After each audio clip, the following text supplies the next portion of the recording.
Não se fala de outra coisa a não ser a anulação da condenação do técnico Cuca, que foi condenado por estupro no ano de 1987 pela Justiça de Berna, na Suíça. Cuca agora vai voltar a trabalhar? É um nome que está no mercado?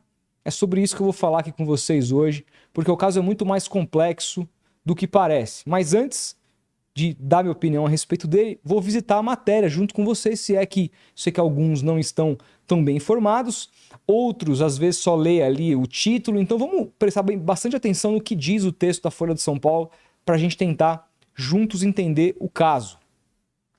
Justiça da Suíça anula a condenação de Cuca em caso de estupro. Julgamento ter sido a revelia levou à extinção do caso, mas não entrou no mérito da inocência ou não do técnico. Matéria de Igor Giello.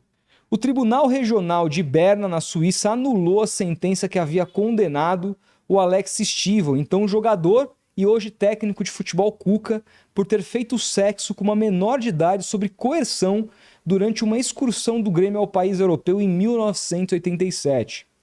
Em 22 de novembro passado, a justiça Bettina Boschler acatou a argumentação da defesa de Cuca de que o técnico foi condenado à revelia, ou seja, sem representação legal e que poderia ter um novo julgamento. Só que o Ministério Público suíço alegou que isso não seria mais possível, dado que o crime estava prescrito, então sugeriu a anulação da pena e a extinção do processo. Assim, o Cuca não foi inocentado no mérito, isso é muito importante. Sua defesa afirma ter reunido dados suficientes para provar que ele não estuprou ou abusou de Sandra, sobrenome aqui, de 13 anos, na noite do dia 30 de julho de 1987, quando a jovem foi ao quarto onde ele e 3 colegas de time estavam no Hotel Metrópole de Berna. Em 28 de dezembro, a justiça deu o caso por concluído e ainda determinou o pagamento de 13 mil francos suíços, que corresponde a 75 mil reais, em indenização à Cuca pelo caso, valor que foi baixado para 9.500 francos após desconto de custos processuais do caso julgado em 15 de agosto de 1989. A decisão da anulação foi divulgada nesta quarta-feira. A decisão é uma vitória para o técnico que viu a sua carreira interrompida após o caso, que era conhecido, reemergir quando ele foi contratado pelo Corinthians em abril do ano passado. Sob pressão, Cuca ficou 2 jogos à frente do clube paulista e pediu demissão, em um caso que tornou-se emblemático. Hoje, eu entendo que deveria ter tratado desse assunto antes. Estou aliviado com o resultado de que os últimos 8 meses, mesmo tendo sido emocionalmente difíceis, aconteceram no tempo certo de Deus, afirmou o técnico numa nota oficial. Pois bem, muita calma nessa hora, não é mesmo? Até me ajeitei na cadeira aqui, porque vejamos, né? De fato, a matéria explica muito bem. Tudo mudou depois que o técnico assume o Corinthians.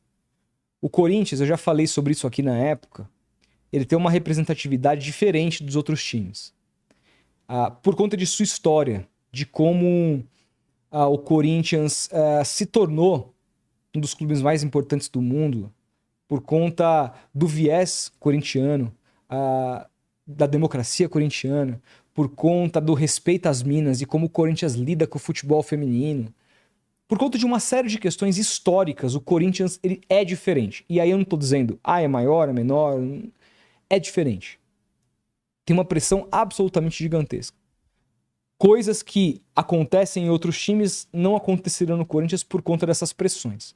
Acontece que ninguém imaginou que o caso Cuca se envedaria por esse lado, porque já era cobrado há bastante tempo.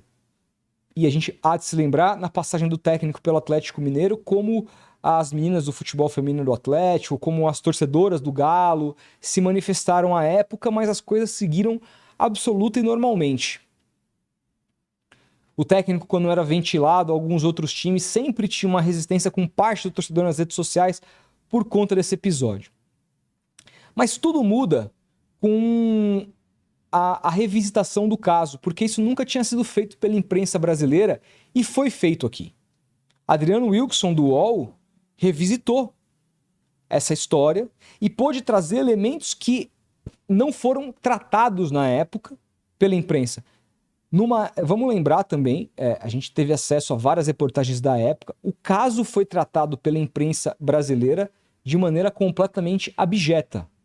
Hoje, com um progresso social, né, um progresso em termos de um outro olhar que a gente adotou, a população adotou a partir de sua própria progressão, né? Eu sei que é redundante, mas a partir de sua própria evolução, a gente pôde enxergar isso, mas isso não foi enxergado na época. Não foi.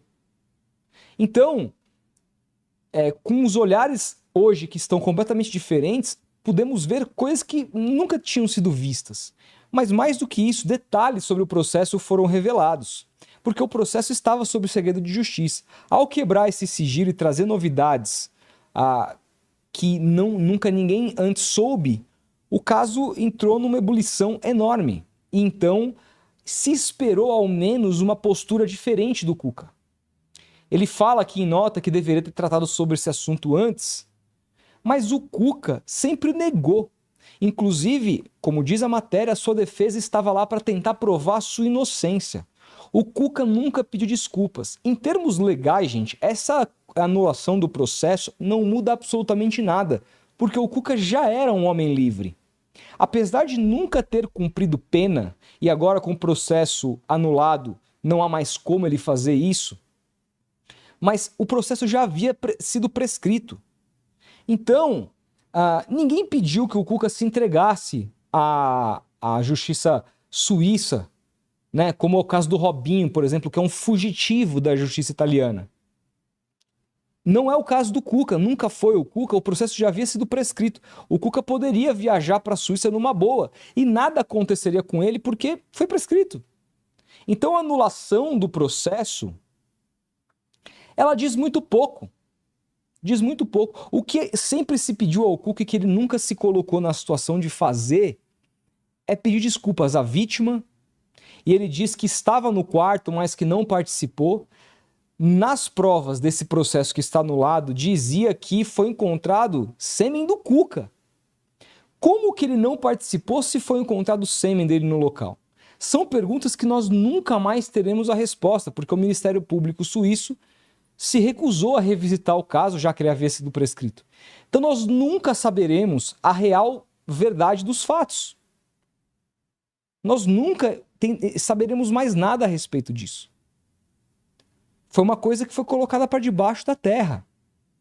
Então, apesar de que agora o argumento do Cuca ele pode afirmar que ele é inocente, e quem dizer que ele não é, pode ser processado.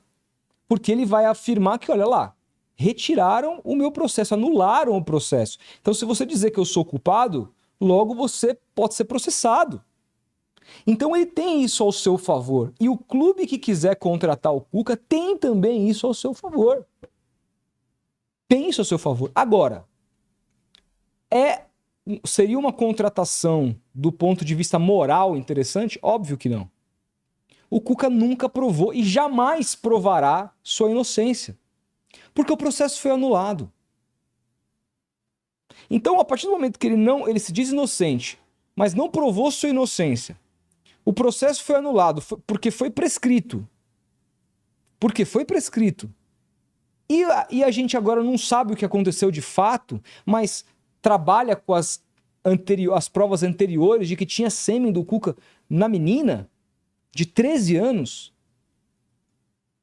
É moral contratar esse técnico que não pediu desculpa? Porque eu falei da outra vez aqui, se o Cuca tivesse, na época de Corinthians, antes de sair do clube e pedir demissão, ele tivesse adotado uma postura completamente diferente, pedido desculpa, dizendo que hoje vai, sei lá, doar 30% do salário dele para a causa, que, não sei, cara, se ele tentasse pelo menos, se ele assumisse o que ele fez, cara, eu seria o primeiro a dizer, tá tudo certo, não me sentiria confortável, mas assim, é isso, cara, o cara bola pra frente, ele assumiu, seguiu, mas ele nunca fez isso.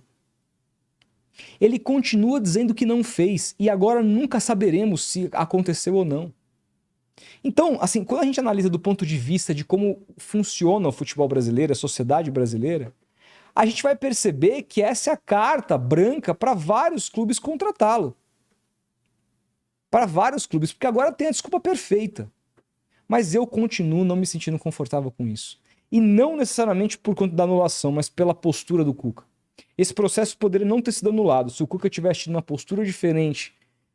Quando ele revisita esse caso, quando ele fala sobre ele, a minha opinião seria diferente, né? Então, é isso, gente. Eu não gostaria de ver o Cuca treinando o meu time. Se isso acontecer, eu vou criticar.